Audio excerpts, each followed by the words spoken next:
Assalamualaikum warahmatullahi wabarakatuh. Alhamdulillah wa syukurillah, la hawla wa la quwata illa billah. Ashhadu an la ilaha illallah wa ashhadu anna Muhammadan abduhu wa rasuluh. Arsalahu bil haq basira wa nadhira wa da'iyan ilallah bi iznihi wa sirajan munira, amma ba'. Qala Allah Ta'ala fil Qur'anil Karim, a'udzu billahi minasy syaithanir rajim. Wa ma khalaqtul jins wal ins illa liya'budun. Soimin dan soimat yang dirahmati Allah, sore hari ini di waktu menjelang berbuka, sejenak marilah kita bertadarus, mendalami Al-Quran, mentadaburinya, dan mempraktikkan dalam kehidupan sehari-hari, karena dia dipersiapkan oleh Allah Subhanahu wa Ta'ala sebagai wujud kasih sayangnya, menjadi pedoman dalam kehidupan kita. Allah Subhanahu wa Ta'ala menciptakan manusia dengan tujuan tertentu, yaitu menghambakan dirinya manusia kepada Dia yang menciptakan. Kita adalah hamba, Dia adalah pencipta. Maka adalah beberapa hal yang mesti kita perhatikan dalam bentuk penghambaan kita kepadanya. Di bulan ini kita menunjukkan penghambaan yang begitu kuat, melaksanakan Ramadan. Lalu bentuk penghambaan-penghambaan lain begitu banyak. Di dalam bulan Ramadan ini pun ada kewajiban lain yang mesti kita lakukan, seperti zakat fitrah, zakat mal, atau mungkin juga ada bentuk lain sesudah kegiatan Ramadan. Yang dekat dengannya adalah pelaksanaan ibadah haji bagi yang mampu melakukan perjalanan ke sana. Allah menciptakan kita untuk beribadah, dan kita sebagai seorang hamba menunjukkan pengabdian kita. Kita laksanakan. Mungkin kita perlu mengevaluasi apakah Ramadan yang kita lakukan dengan mengisinya penuh keimanan dan perhitungan itu, atau zakat fitrah yang kita bayarkan, atau ibadah-ibadah lainnya yang kita lakukan sesuai atau tidak dengan ketentuannya. Para ulama menyepakati syarat sebuah ibadah itu diterima ada dua. Yang pertama, ikhlas kepada Allah Subhanahu wa Ta'ala. Wa ma umiru illa liya'budullah mukhlishina lahuddin. Kita hanya disuruh oleh Allah melakukan penghambaan kepadanya itu adalah dengan keikhlasan. Inilah syarat pertama. Kata ikhlas itu adalah menjadi kata kunci diterima atau tidaknya ibadah. Kerja ikhlas itu adalah amalan hati, letaknya di dalam niat. Niatlah yang menentukan apakah semua amalan kita itu diterima atau tidak. Jika seseorang berniat hijrah karena ingin menikahi seorang perempuan, maka yang dia dapat hanya menikahi perempuan saja. Ini berdasarkan hadis Nabi Muhammad SAW. Tapi waman hajara ilallah wa rasuli, siapa yang hijrah karena Allah dan Rasulnya, dia akan mendapatkan kebaikan dari Allah dan Rasul. Lalu jika kita tanya, apa itu makna ikhlas? Kata ikhlas itu bukanlah kata yang mudah untuk diterjemahkan, walaupun kita mudah mengucapkannya. Seorang sufi pernah ditanya tentang apa itu ikhlas. Dia hanya menjawabnya dengan sebuah ilustrasi saja. Ilustrasinya seperti orang BAB, buang air besar. Maaf, mungkin ini ilustrasinya memang dari sufi itu, makanya kita sampaikan begitu. BAB sebagai ilustrasi ikhlas. Kenapa BAB sebagai ilustrasi ikhlas oleh sufi itu? Coba kita bandingkan, kita bayangkan, dan mungkin kita pernah juga merasakannya. Ketika kita kebelet hendak BAB, lalu bertemu dengan tandas atau kakus, lalu kita lepaskan hajat kita di sana, apa yang terasa? Pasti ada perasaan lega di dalam hati. Ada perasaan lega. Kemudian sesudah itu, kita tidak pernah menelusuri kemana BAB itu pergi. Tidak pernah kita mengorek-ngoreknya. Apa makna keikhlasan yang ditunjukkan oleh Arif Billah ini?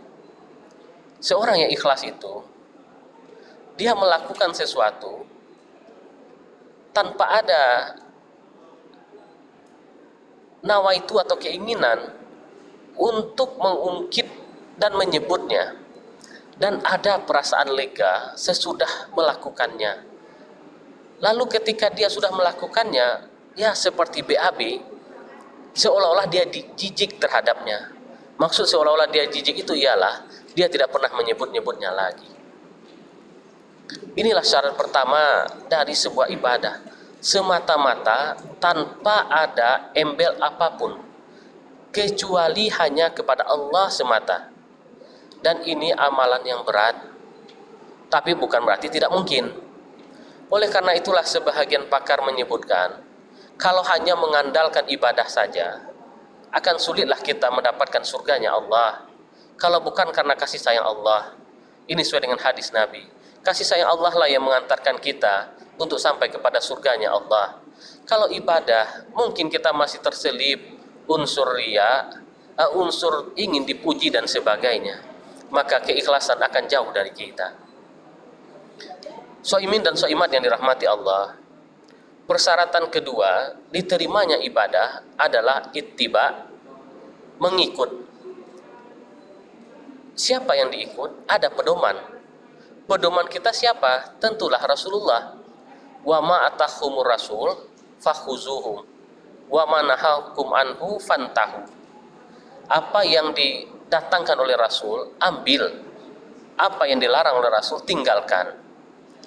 Seperti halnya ibadah, Rasulullah mencontohkan semisal sholat, shollu kama ra'aitumuni usolli.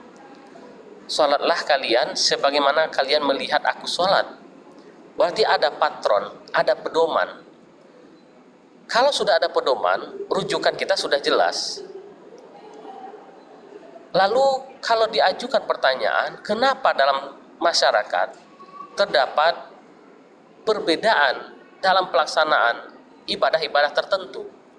Mesti kita catat, perbedaan itu bukanlah perbedaan yang bersifat prinsip, bukan pada hal usul, tetapi adalah pada hal cabang atau furu'.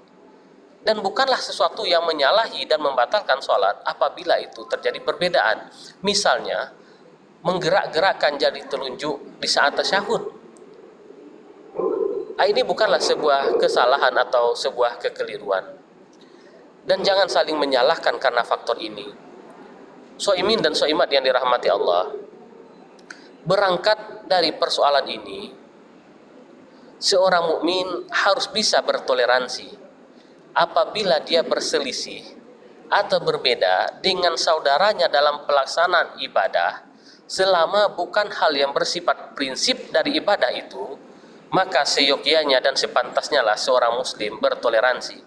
Kecuali jika sudah hal prinsip yang dilanggar, dilaksanakan sholat maghrib 4 rakaat atau 2 rakaat, tidak ada pedomannya. Ini menyalahi. Kaum muslimin yang dirahmati Allah Subhanahu wa taala, 2 syarat ini menjadi harus bagi kita. Syarat yang kedua, mesti ada ilmu di dalamnya, yaitu mempelajari dari Rasulullah sallallahu alaihi wasallam. Meskipun kita tidak bertemu dengan Rasul, pewarisnya sudah memberikan arahan kepada kita, dinukilkan dalam kitab-kitab yang dibacakan oleh para guru-guru kita dan ustadz-ustadz kita. Ambillah dari mereka, dari ustadz-ustadz yang muktabarah, ambillah dari ustadz-ustadz yang memang benar-benar memiliki kualifikasi, yang memang benar-benar mengajarkan kita kepada apa yang dituntunkan oleh Rasulullah sallallahu alaihi wasallam. Saimin dan soimat yang dirahmati Allah, saya ingin menceritakan sebuah kisah yang terjadi pada masa tabi'in, yang bernama Ibnu Mubarak. Ibnu Mubarak ini hidup di Mekah, melihat sebuah peristiwa di mana orang-orang Mekah pada masa itu melaksanakan sholat minta hujan. Sudah berulang kali sholat minta hujan itu tidak dilakukan, tetapi tidak ada buahnya, tidak ada hasilnya. Lalu Ibnu Mubarak pergi menjauh ke tepi kota Mekah, dan dia masuk ke sebuah gua dan berharap bisa fokus ibadah sendiri di sana dan berdoa kepada Allah di sana agar hujan diturunkan di kota Mekah. Ketika dia sudah mulai duduk di dalam gua, datanglah seseorang yang memiliki kulit yang gelap, hanya mungkin giginya saja yang putih. Dia adalah seorang budak. Lalu dia masuk ke dalam tanpa aba-aba, dia sholat 2 rakaat.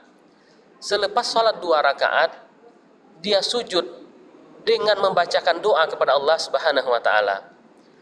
Doanya adalah, dia sebutkan, "Ya Allah, penduduk Mekah sudah beberapa hari meminta diturunkan hujan.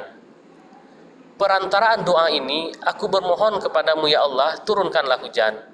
Aku tidak akan mengangkat kepalaku dari sujudku ini hingga hujan turun." Hanya hitungan detik saja selepas pemuda yang memiliki tubuh gelap ini sujud, meletakkan kepalanya di tempat sujud di dalam gua itu, hujan turun dengan derasnya.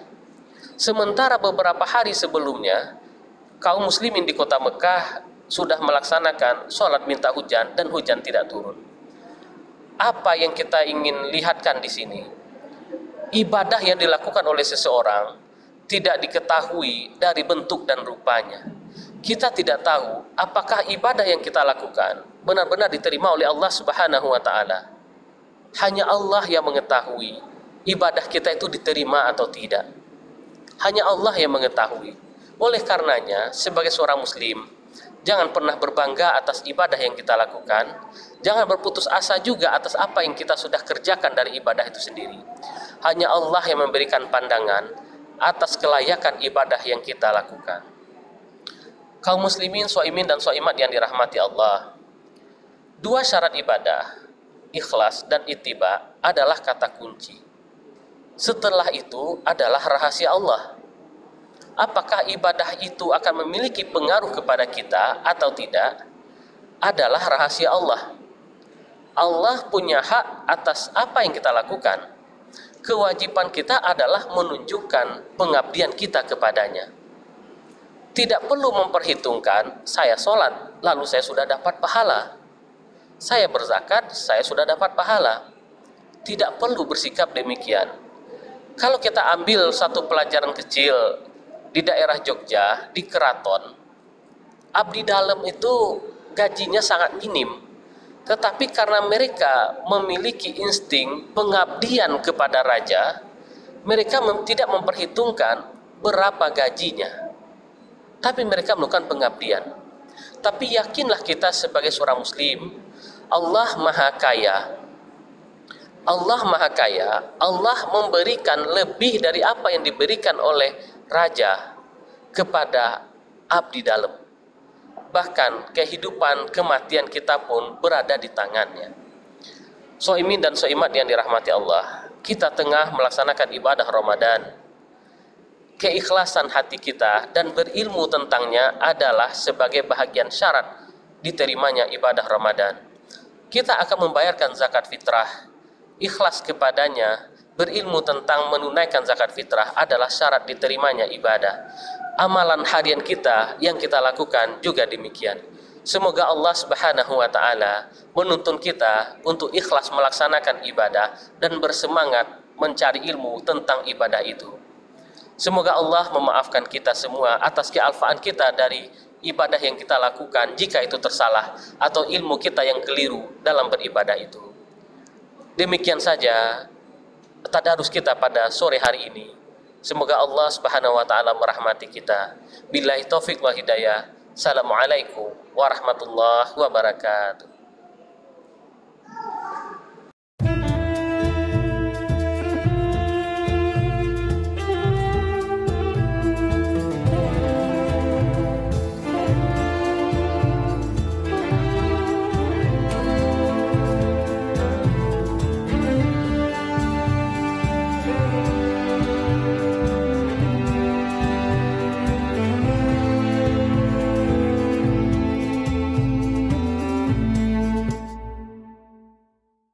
Assalamualaikum warahmatullahi wabarakatuh.